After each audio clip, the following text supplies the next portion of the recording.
Hello students and welcome back to channel Siraj tech D study. आज insurance company का lecture number 4 होगा, जिसमें हम कवर करेंगे नए पॉइंट्स ऑफ इंश्योरेंस कंपनी। तो स्टार्ट करेंगे आज का क्लास।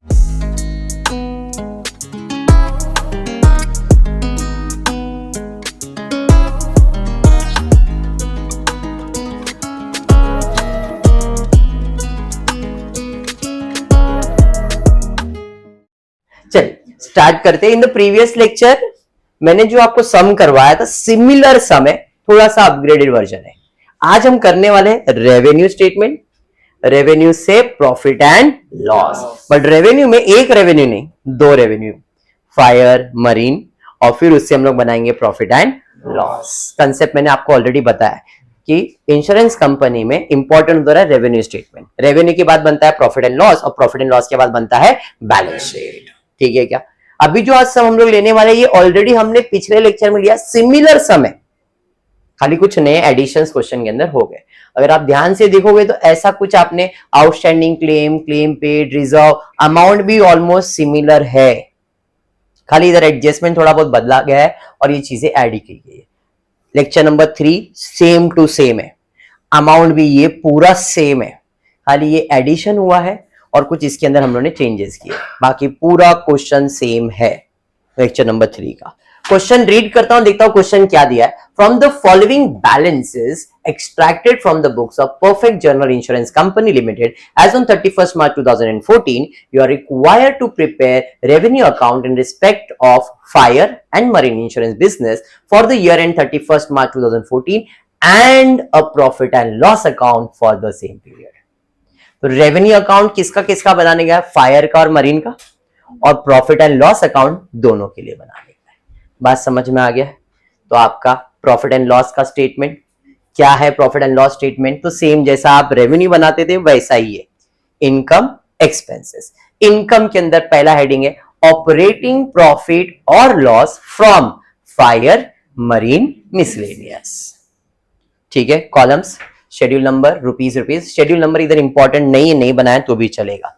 तो इनकम के अंदर ऑपरेटिंग प्रॉफिट या लॉस जो भी रहेगा, फायर का रहेगा, फायर में लिखोगे, मरीन का है, मरीन में लिखोगे, मिसलेनियस। तो पहला इनकम समझ में आया। उसके अलावा अदर इनकम, सेम चीज आपको उधर भी बनता है, रेवेन्यू स्टेटमेंट में बनता है, बता दूंगा मैं भी।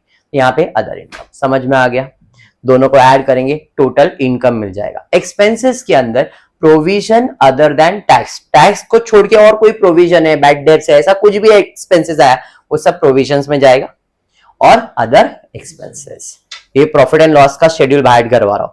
इनकम, एक्सपेंस, इनकम के अंदर operating and other income, expenses other than, provision other than tax and other expenses. A minus B करोगे तो एनपीबीटी मिलेगा। What is NPBT? Net profit before tax, minus करूंगा tax, net profit after tax. Revenue statement तो आपको मालूम ही है, income, expense.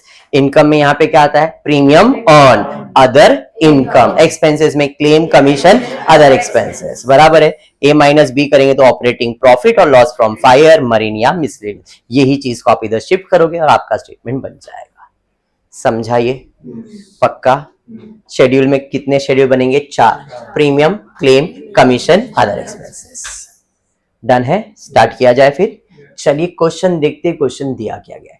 From the following balances extracted from the books, जो भी दिया है, सबसे पहला दिया है डायरेक्टर फीस, खर्चा है। डायरेक्टर ऑफिस में बैठता है।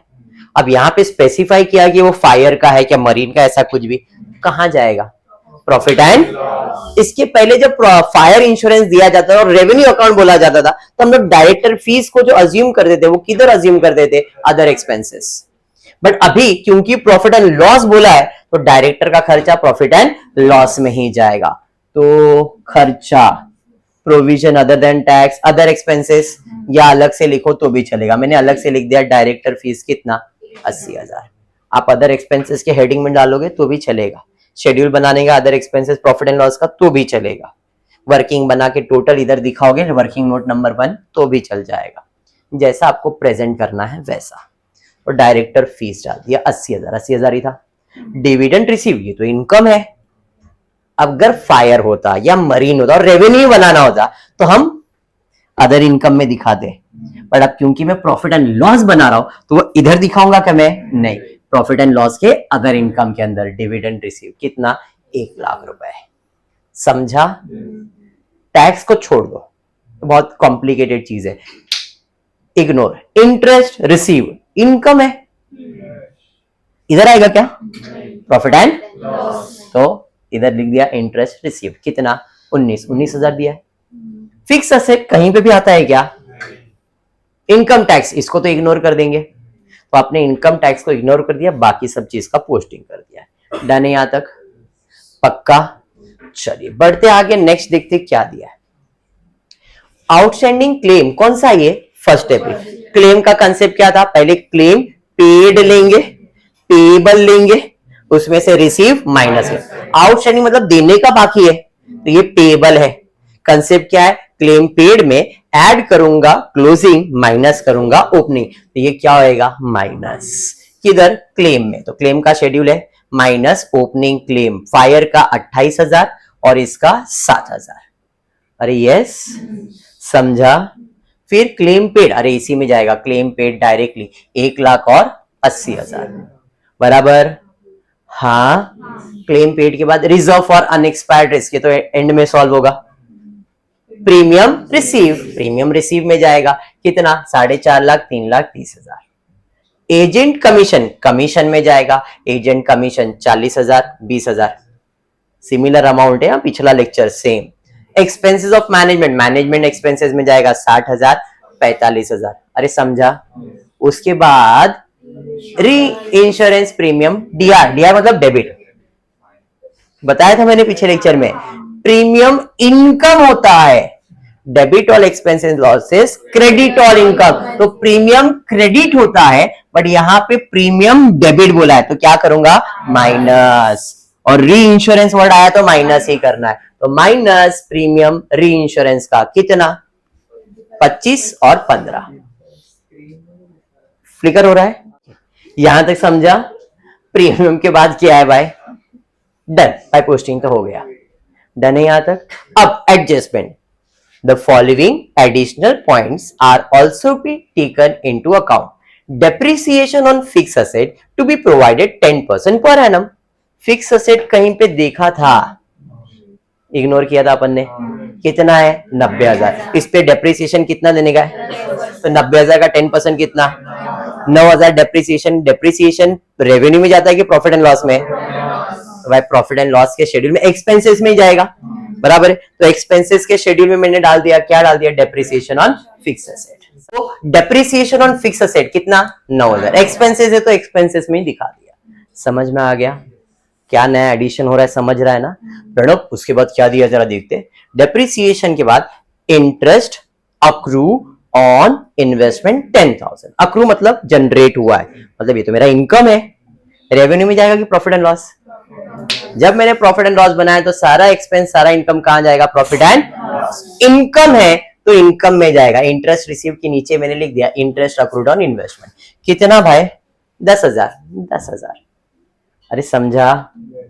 हाँ, पुढे जाता है। क्लोजिंग प्रोविजन फॉर टैक्स बाद में सॉल्व करेगा। मैंने इधर भी टैक्स इग्नोर किया, इधर भी टैक्स इग्नोर किया, इधर भी टैक्स मैंने इग्नोर किया, क्योंकि टैक्स को एक साथ सॉल्व करना है अपने को। ठीक है, भूल जाओ। क्लेम, क्लेम, क्लेम आउटस्टैंडिंग कौन सा है? ईयर एंड का। फायर का भी दिया है और मरीन का भी। तो क्लेम आउटस्टैंडिंग, क्लेम, क्लेम में जाऊंगा, क्लेम पेड में ऐड करता हूं पेबल, ऐड करता हूं पेबल कैसे? Closing less opening. अभी मेरे को क्लोजिंग क्लेम दिया था, फायर का 10 और इसका 15। अरे समझा ना? देख लो क्लियरली। क्लेम आउटस्टैंडिंग 31 मार्च का है। आउटस्टैंडिंग मतलब पे करना है, तो वो पे करना है मतलब पेबल वर्ड बोलते हो उसे।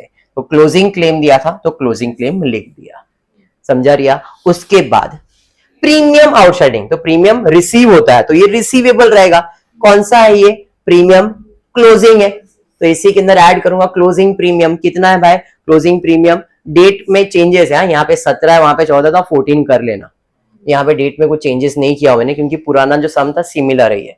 तो उधर 16 17 था और इधर 14 14 दिया हुआ, 13 14। ये डेट की वजह से कंफ्यूज मत होना। प्रीमियम कितना आउटस्टैंडिंग? 30,000 और 20,000, तो क्लोजिंग प्रीमियम 30,000 और 20,000।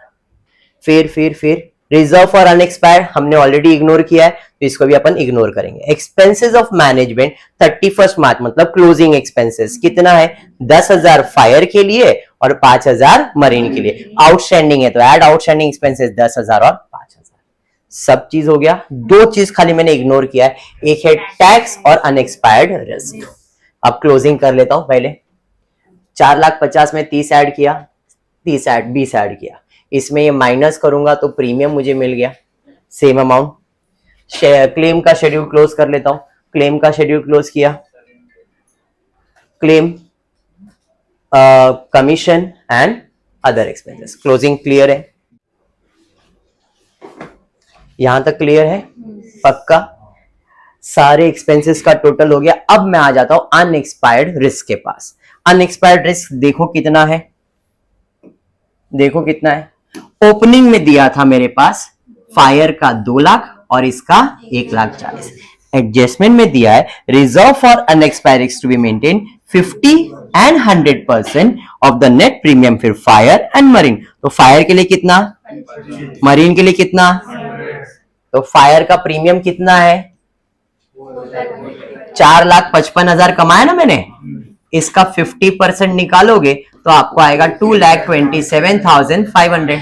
कोई एडिशनल रिजर्व करने बोल रहा है क्या वो, नहीं। मतलब मेरे रिजर्व में, अनएक्सपायर्ड रिस्क रिजर्व में कितना पैसा जमा होना चाहिए, 2,27,000 जमा होना चाहिए। उसमें से पहले से कितना जमा है, तो कितना कम है, तो इसमें से 27,500 निकालना पड़ेगा और रिजर्व में डालना पड़ेगा। समझ में आया। अब आता हूं मरीन के केस में, कितना परसेंट, 100%। तो 100% कितना आएगा, 3,35,000 जमा 3,35,000 होना चाहिए था, है कितना, तो 3,35,000 माइनस 1,40,000 कितना, 1,95,000। तो इसमें कितना जमा होएगा, 1,95,000। Reserve for unexpired risk 27,500, 1,95,000। Unexpired risk clear हो गया। इसका दूसरा इफेक्ट वगैरह कुछ भी नहीं है, क्योंकि ये डेबिट क्रेडिट अकाउंट नहीं होता है। इधर दूसरा इफेक्ट देने का ऐसा कुछ भी नहीं। जब अपन फाइनल अकाउंट बनाते तब की बात है, अभी ऐसा कुछ भी नहीं है। Clear. Reserve for unexpired risk भी क्लियर हो गया। माइनस करेंगे, नेट प्रीमियम आ गया। अब क्या करेंगे, स्टेटमेंट बना दिया। प्रीमियम फायर का मरीन का मरीन में, तो प्रीमियम फायर का 4,27,500, 1,40,000 बराबर। कोई अदर इनकम है क्या, नहीं। टोटल ले लिया बाबा, टोटल लिया, इसका टोटल 4,27,000, इसका टोटल 1,40,000। फिर क्लेम 82 और 88, कमीशन 40 और 20, अदर 70 और 50। इसका टोटल ले लिया 192, इसका टोटल लिया 158 बराबर। इसमें से ये माइनस करोगे 2,35,000, इसमें से माइनस करोगे, माइनस में आंसर आएगा 18,000। पिछले बार भी आया था बट हमने माइनस नहीं डाला था, बराबर सेम अमाउंट था, बट वो खाली एक्सप्लेनेशन पार्ट था, इसके लिए उधर मैंने एम्फसाइज नहीं किया। बट अभी यहाँ पे 18,000 आया, ये समझा। अब इससे जाना है प्रॉफिट एंड लॉस में। तो पहला फायर इंश्योरेंस का प्रॉफिट कितना है, 2,35,000। मरीन में लॉस है कितना, 18,000। मिसलेनियस है क्या, नहीं। चलिए और कुछ नहीं, ये सब ऐड, खाली अभी टैक्स बाकी है, बाकी सब चीजें मैंने कर दिया है। इसमें ये माइनस, ये प्लस, ये प्लस, ये प्लस, टोटल करो कितना आ रहा है, कर लो टोटल, 3,46,500। देख लो चिन्मय, अटक गए कहीं पे। 3,46,500 समझ में आ गया। ये मेरा इनकम हो गया। Any doubt. एक्सपेंसेस में कोई भी, ये प्रोविजन तो है नहीं, कुछ नहीं है, तो एक्सपेंसेस में यही दोनों है, 89,000। अरे हाँ, इनकम माइनस एक्सपेंस करूंगा तो नेट प्रॉफिट मिल रहा है 2,57,500 बराबर है, पक्का। चलिए अब थोड़ा सा बैक जा रहा हूं और टैक्स का पेज ओपन कर रहा हूं मैं, ये सब गायब कर रहा हूं, ये एनिमेशन दिया नहीं था। आता हूं यहां पे, टैक्स प्रोविजन फॉर टैक्स कौन से तारीख का है, ये ओपनिंग कितना है, पेड ड्यूरिंग द ईयर कितना है, और क्लोजिंग कितना है, क्लोजिंग टैक्सेशन कितना है। अब कंसेप्ट क्या था, क्लोजिंग लेस ओपनिंग। ओपनिंग में था 85, क्लोजिंग में है 124, तो मैं लिखूंगा 1,24,138 माइनस 85,000। कितना पे करना है? डिफरेंस पे करते ना अपन, पहले देना था इतना, अब देना इतना, तो कितना डिफरेंस आ रहा है बताओ? 39,000 इतना देना है, पे करना है, और हमने पे भी किया है। Income tax paid during the year कितना है? तो ये पे करना है, और ऑलरेडी पे किया है मैंने 60,000, तो टोटल टैक्स कितना होगा? 99,130। अरे समझा? समझा ये? तो टोटल टैक्स का खर्चा कितना आने वाला है? 99,138। चलो यहां तक आ जाता हूं फिर से वापस। ये सब तो चीज आपने कर लिया था, टोटल यहां पे आए थे, माइनस किया था 2,57,500। टैक्स कितना? 99,138। कैसे? क्लोजिंग लेस ओपनिंग, सिर्फ उतना ही भरना रहता था, लेकिन income tax paid word use किया है, तो वो भी पे करना है, तो वो पे किया और ये पे किया, दोनों को मिला के टोटल 99,138। अंडरस्टूड? यस। अब इसमें से ये माइनस करूंगा तो जो बच जाएगा वो नेट प्रॉफिट आफ्टर टैक्स। तो इस तरह से तुम्हारा प्रॉफिट एंड लॉस, इतना बड़ा सम आने के चांसेस बहुत कम है, फिर भी अगर आता है तो कंसेप्ट देख लो, सब सम में सेम ही है। ठीक है क्या? पक्का? हाँ, दिमाग में बैठा क्या है इंश्योरेंस कंपनी? एंड अभी बोलता हूं इतना होना चाहिए आपके दिमाग में। फाइनल अकाउंट नहीं होगा चलेगा, लेकिन रेवेन्यू स्टेटमेंट और प्रॉफिट एंड लॉस के सम तक तो 100% आ जाना चाहिए, क्योंकि बैलेंस शीट का चांसेस 0.0001% नहीं आएगा। इंश्योरेंस कंपनी में नहीं आएगा, बैंकिंग में आएगा, लेकिन इंश्योरेंस कंपनी में बैलेंस शीट आने के चांसेस बहुत बहुत ही कम है। प्रॉफिट एंड लॉस तक आने के चांसेस होते हैं, यहां तक आ सकता है, लेकिन बैलेंस शीट कम चांसेस है। ठीक है, मैं करवाऊंगा, मैं ऐसा नहीं बोल रहा मैं नहीं करवाऊंगा, लेकिन आपको एटलीस्ट ये 100% आना चाहिए। ठीक है क्या?